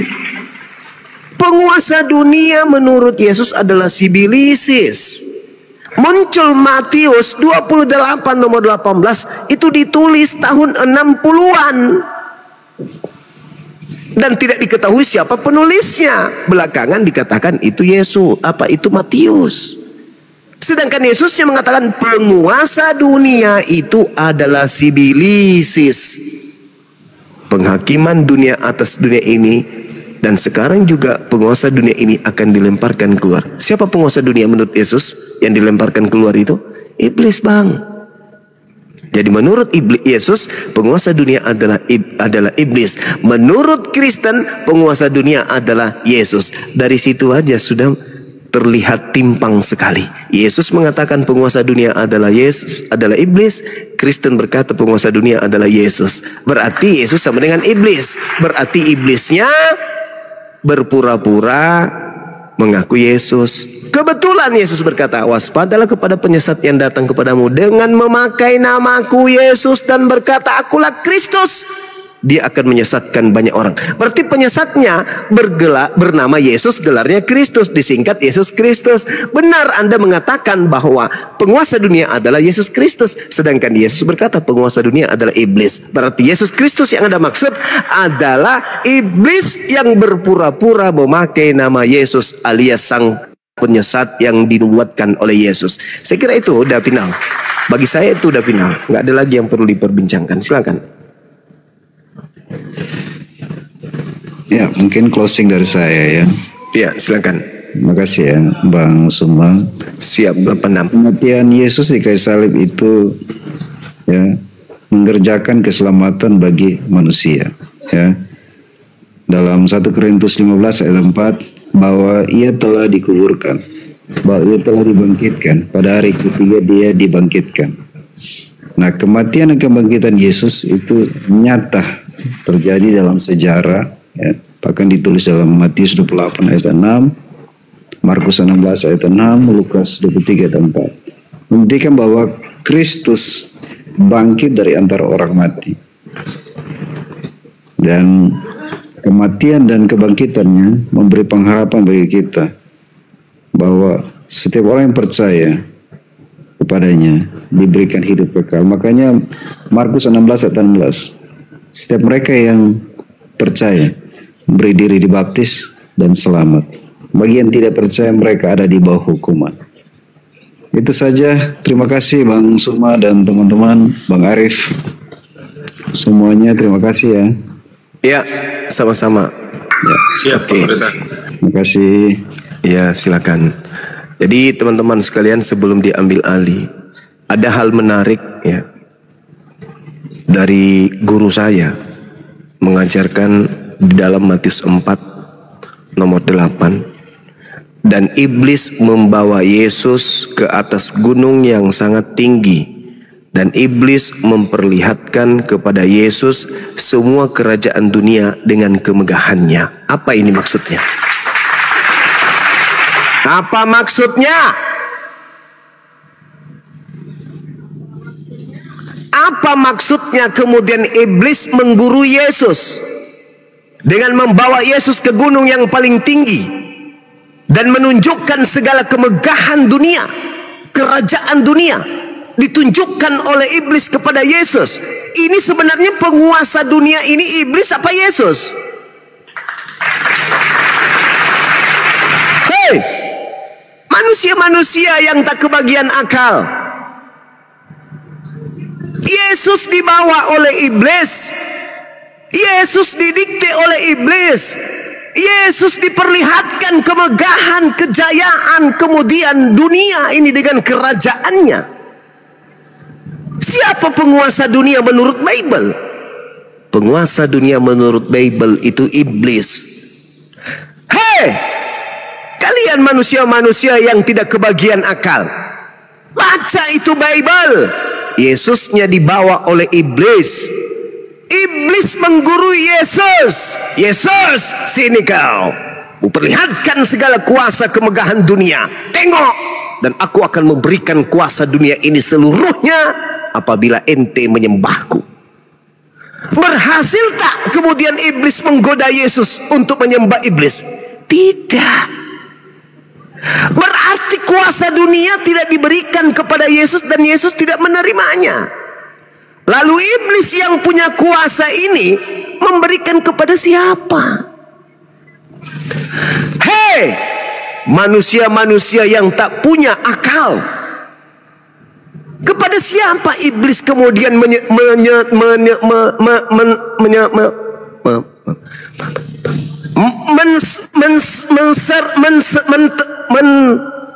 Bismillahirrahmanirrahim. Menseraterimahkan. Kepada siapa kemudian iblis kepada siapa iblis kemudian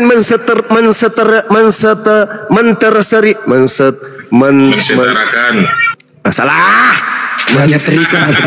Salah.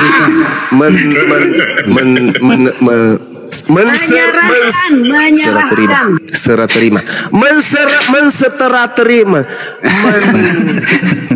Sertiwa. Ya, sertiwa. Ya, kepada itulah. siapa iblis menterseterima keblaman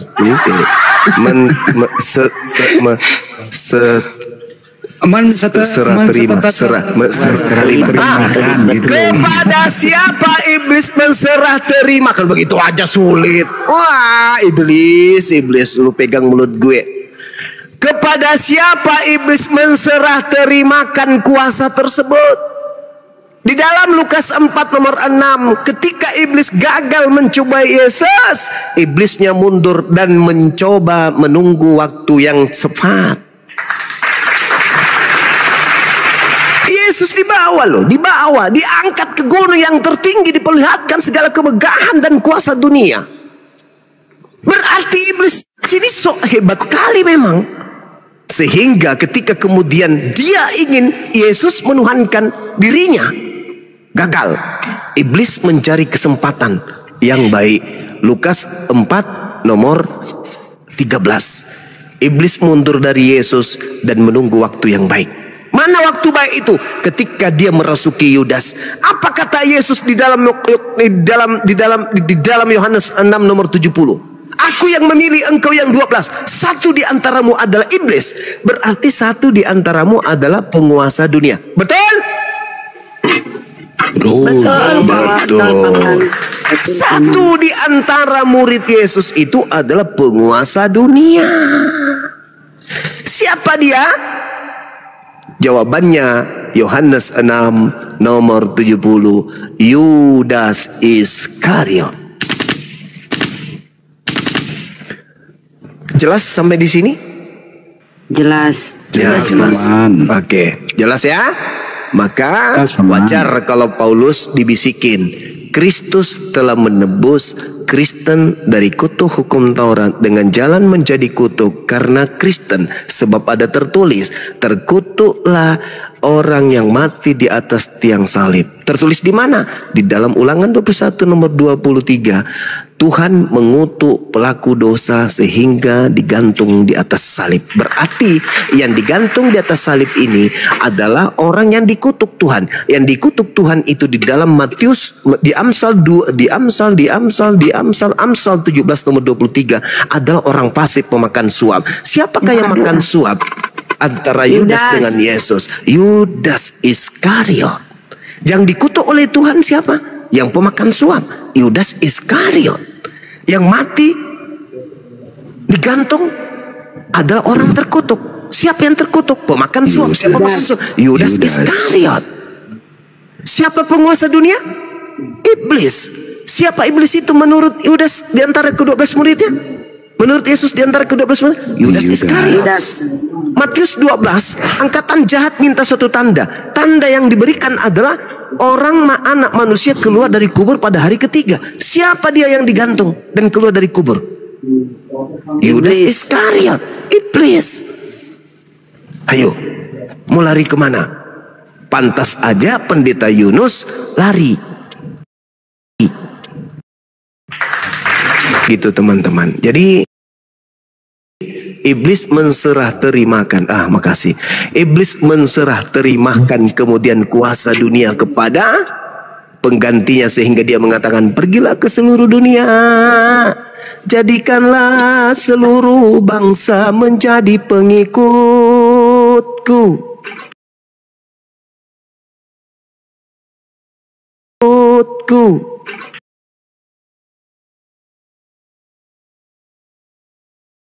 Itu tamu ya. Junedi Kristen. Pak Junedi Kristen. Ya Bu, saya Kristen Bu, saya Kristen. Oh silakan Bang. Sebentar ya, kita sapa lagi Hitachi. Hitachi Kristen juga. Hitachi. Alhamdulillah Muslim. Oh silakan Pak Junedi. Iya. Bun, sebentar Bun. Hitachi ada yang mau disampaikan? Mohon maaf. Silakan. Langsung turun ya, lanjut.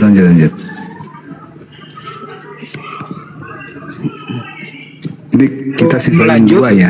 Sebelum lanjut teman-teman, saya ada informasi kepada seluruh masyarakat Indonesia, khusus masyarakat Sulawesi Selatan, bagi yang ingin berwisata di tempat disertai dengan angin-angin segar sepoi-sepoi, bisa nginep di Rumah Hobbit. Hasil rilis Rumah Hobbit binaan Bang Juma masuk 10 besar dikunjungi oleh pengunjung di seluruh Indonesia. Allahu Akbar. Selamat untuk Rumah Hobbit. Bukan seluruh Indonesia Bang Handi, sekabupaten Goa itu, mohon maaf Bang Handi salah informasi. Itu dari Dinas Pariwisata Kabupaten Goa Bang Handi. Dan labai-labai dikit nggak apa-apa Bang Juma. Iya boleh sih, kayak tetangga kita ya kan ya. Iya boleh.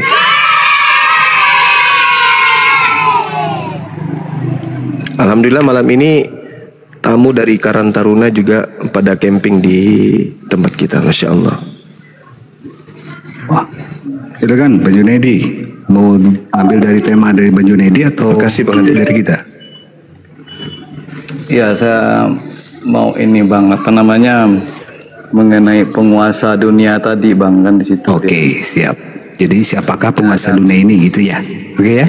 Iya, menurut ini hanya menurut pemahaman kami Bang sebagai orang Kristen. Ya silakan nanti sama Bang Juma. Silakan Bang Juma. Ya silakan Bang. Jadi menurut Alkitab, ya kita lihat konteksnya siapa penguasa dunia ini. Nah di situ adalah Allah sebagai penguasa karena Allah adalah pencipta dan penguasa dunia ini. Allah memiliki kekuasaan yang tidak berubah walaupun manusia sudah jatuh dalam dosa. Nah Allah mengatur dan mengendalikan seluruh isi alam semesta ini, Bang, seluruh isi dunia ini. Nah, di mana Allah disebut sebagai penguasa dunia, Allah juga sebagai pemilik, Allah sebagai penguasa dan hakim umat manusia. Nah, di situ. Nah, jangan heran, Bang, iblis juga sebagai manusia. Karena apa? Karena ketika manusia sudah jatuh di dalam dosa, ya, iblis juga disebut penguasa dunia setelah umat manusia itu jatuh dalam dosa. Nah, iblis ini, Bang, berkeliaran di bumi-bumi dan di mana-mana, Bang, sebagai pemimpin pasukan roh-roh jahat dia, Bang. Nah, benar apa yang dikatakan tadi bahwa di dalam Yohanes 12 ayat 31, Yesus juga menyebut iblis sebagai penguasa dunia ini. Paulus juga menyebut iblis juga sebagai penguasa kerajaan angkasa, Bang. Ya, di dalam Efesus 2 ayat 2 dan di situ, dan sebagai ilah dunia ini menurut 2 Korintus 4 ayat 4. Nah, justru itulah kematian Tuhan Yesus merupakan titik di mana penguasa dunia ini akan diusir, Bang, kan di situ dia. Nah, jadi penguasa dunia ini dilihat konteksnya, Bang, kan di situ dia. Allah penguasa dunia, ya, setelah apa yang saya sampaikan tadi, di mana kriterianya dia adalah penguasa, pencipta, pemilik, penguasa dan mengendalikan seluruh isi dunia ini. Nah, kalau iblis dikatakan sebagai penguasa itu setelah umat manusia jatuh di dalam dosa. Itu saja yang ingin saya sampaikan, Bang. Terima kasih. Iya, baik. Ya, baik. Di dalam ajaran Kristen dikatakan begini. Di Galatia 5 misalnya, ya. Ya, dikatakan oke, saya ani dulu, Bang. Galatia 5 berapa saya baca, Bang? Iya, Galatia 5 Galatia 5 nomor 1 lah misalnya, kan, ya. Oke, Galatia 5 supaya kita sungguh-sungguh merdeka. Kristus telah memerdekakan kita. Karena itu, berdirilah teguh dan jangan mau lagi dikenakan kuk penghambaan. Pertanyaan saya, Bang, kira-kira kalau seperti ini keadaannya, ini iblis mau bekerja ke Kristen apa? Bagaimana pula iblisnya bekerja ke kalian? Kira-kira nih. Kristen, ya iblis, nyembah Tuhan yuk.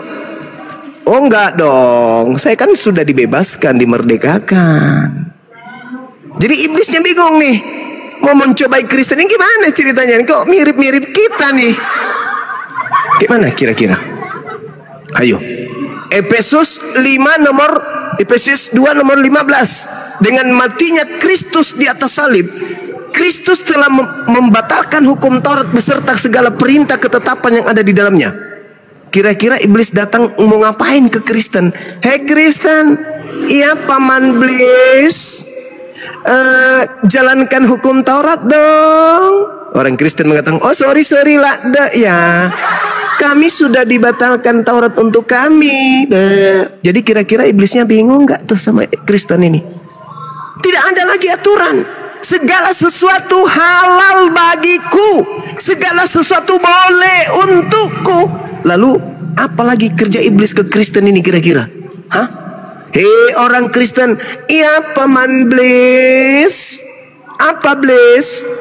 Kamu sembah selain daripada Tuhan dong. Siapa Blis? Ya entah Yesus kah, yang manusia anak Maria kau sembah.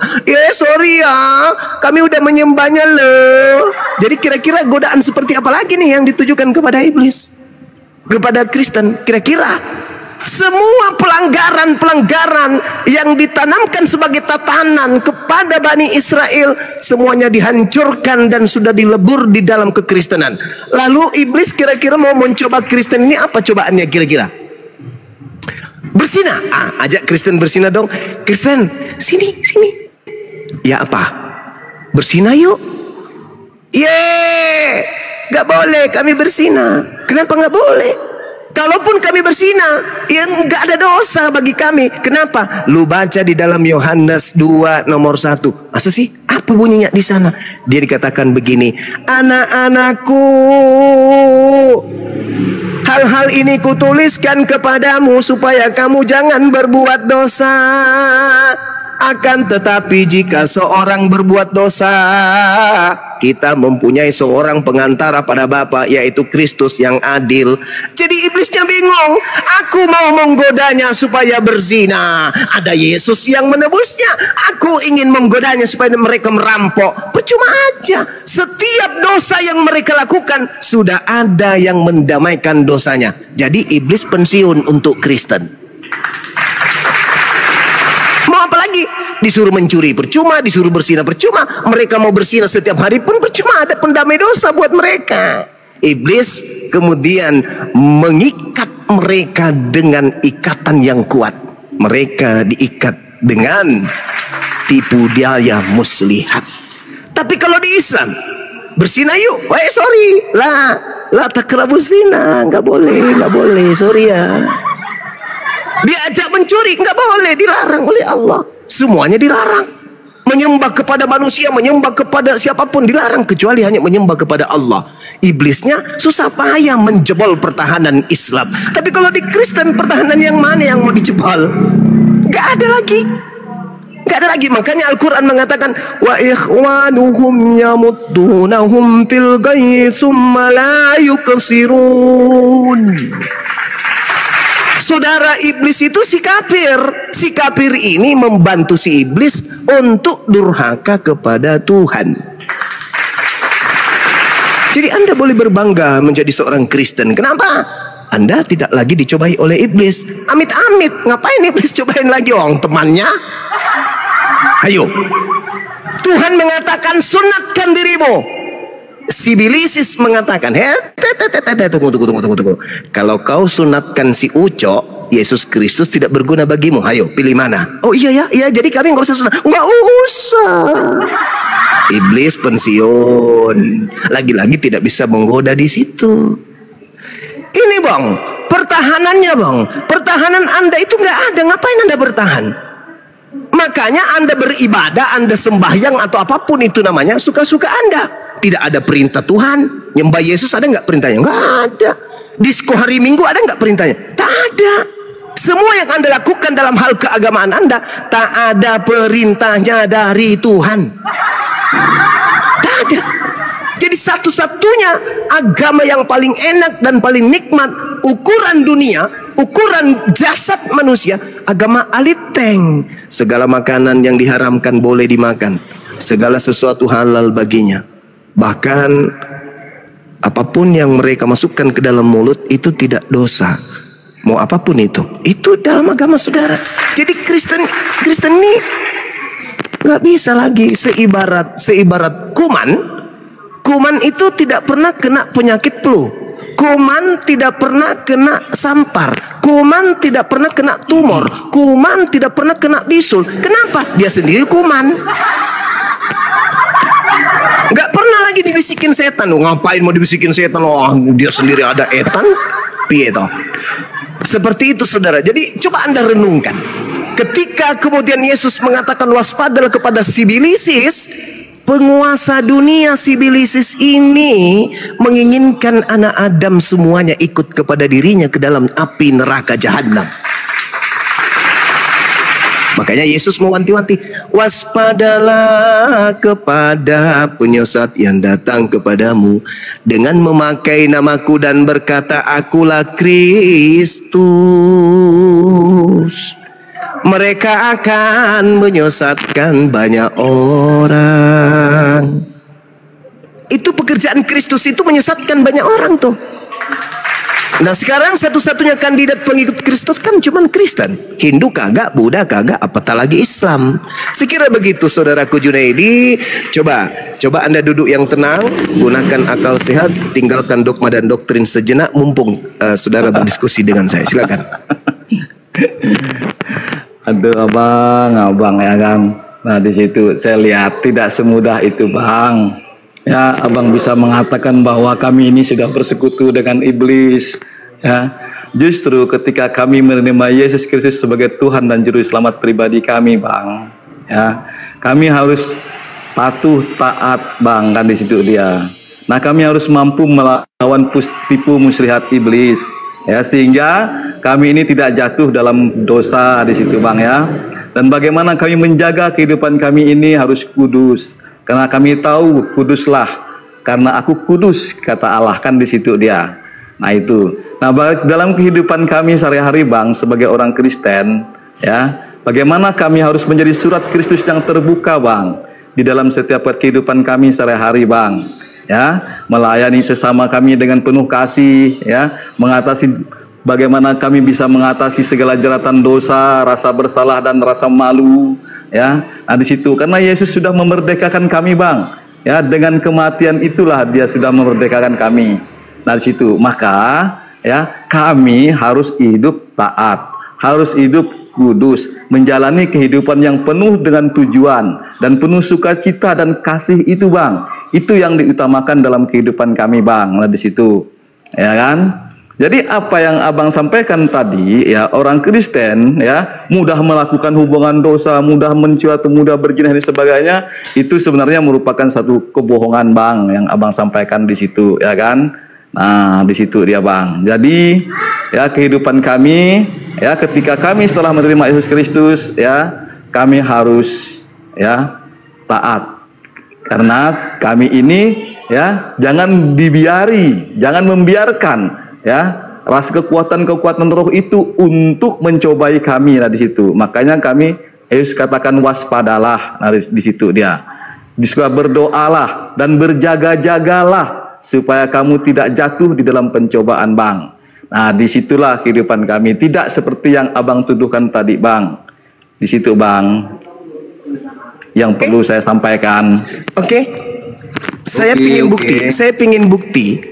Ucapan saudara, tolong tunjukkan di dalam Bible larangan apa ya? Larangan makan babi, coba. Larangan makan babi di dalam perjanjian lama itu, Abang, ada, Bang, di Imamat. Ya, itu kitabnya orang Yahudi. Itu kan larangan, itu kan udah dibatalin, kan? Iya. Ada yang dibatalkan, Bang, dalam perjanjian. Makanya ketika yang saya minta untuk Kristen, kan Anda mengatakan tadi, maaf nih, Anda mengatakan bahwa Kristen harus hidup kudus. Sedangkan di dalam Matius 24 nasihat Yesus, jadi apabila kamu melihat pembinasa keji berdiri di tempat yang kudus. Pembinasa keji berdiri di tempat yang kudus. Artinya apa? Pembinasa keji ini seakan-akan dia kudus, berdiri di tempat kudus, tapi itu hanyalah kamuflase. Nah, untuk membuktikan itu, sekarang Anda tunjukkan kepada saya perintah dari Tuhan untuk jangan bersunat.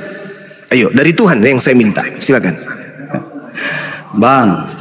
Ya kan? Perintah sunat itu kan untuk orang Yahudi. Iya, yang saya minta. Tidak ada perintah di dalam perjanjian baru itu untuk kami bersunat, Bang. Ya, tidak ada. Tapi ada nggak perintah untuk jangan bersunat? Ya. Dan tidak ada juga perintah untuk jangan bersunat, tidak ada juga. Dan tidak ada juga memerintahkan supaya kami bersunat. Galatia 5 nomor 2. Kan di situ dia, ya kan? Nah, Galatia 5. Oke, saya baca dulu, Bang, ya, ayatnya. Ya.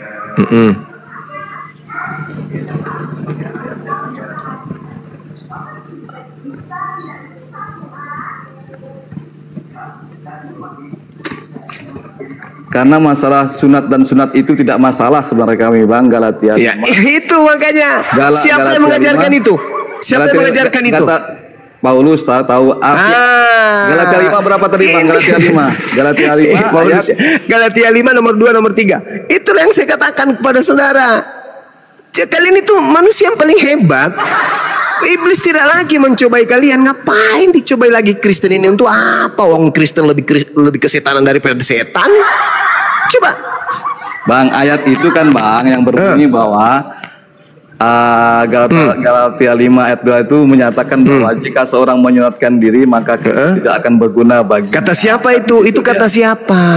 Kata Paulus, Bang. Kata Paulus. Kalau kata Tuhannya gimana? Enggak bang, tetapi ya, Paulus ini mengatakan untuk orang-orang yang bukan Yahudi bang.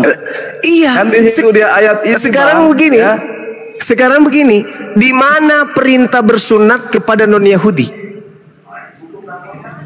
Ya enggak ada juga. Ya tidak ada. Lalu untuk apa dalil ini dibuat oleh Paulus? Untuk apa dalil ini dibuat oleh Paulus? Untuk apa? Ya, maksudnya Paulus itu kan sunat hati loh bang, kan di situ. Ya kan? Nah di situ bukan berarti hati fisik hati kita yang disunat. Nah kita, ya maksud Paulus itu kita meninggalkan kelakuan-kelakuan kita atau perilaku-perilaku kita yang dulunya tidak benar. Nah, sekarang benar. Nah, apa yang benar di Kristen? Apa yang benar? Yang perintah dari Tuhan yang diikuti Kristen itu yang mana coba? Tunjukkan ke saya.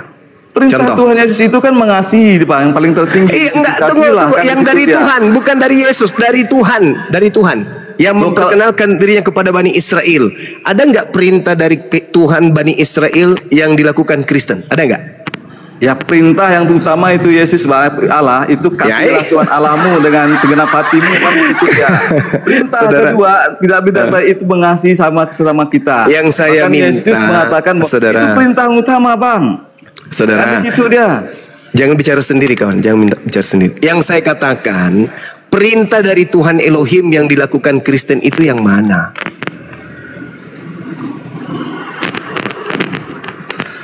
Kasih bang, itu intinya bang. Di mana perintah kasih kepada Kristen dari Elohim? Ya itu tadi Yesus mengatakan kasihlah Tuhan Allah. Dari Elohim bang, dari Elohim yang saya minta, bukan dari Kristus, dari Elohim. Ada. Abang ini gimana sih ya kan di dalam perjanjian lama itu kan bang, kan itu Allah kan memerintahkan, Elohim itu memerintahkan kita harus hidup benar. Ya. Sekarang hidup benar, kan hidup benar yang diperintahkan oleh Elohim yang dilakukan Kristen yang mana? Bang, segala perintahnya itu kasih itu. Iya, yang mana perintah Elohim? Sebenarnya sunat-sunat yang abang sampaikan itu bukan bagian dari keselamatan loh bang bagi kami sebagai orang Kristen. Nah itulah makanya. Itu adalah tradisi Yahudi. Ya itulah kan? makanya. Yahudi, itulah itu makanya. Memang harus disunatkan bang. Bicara sendiri dia, gila kayaknya orang ini. Yang saya minta itu Tuhan, perintah Tuhan Bani Israel yang Kristen lakukan itu yang mana? Nggak ada, Anda tunjukkan, nggak ada. Berarti Kristen ini benar-benar bebas merdeka. Kan kalian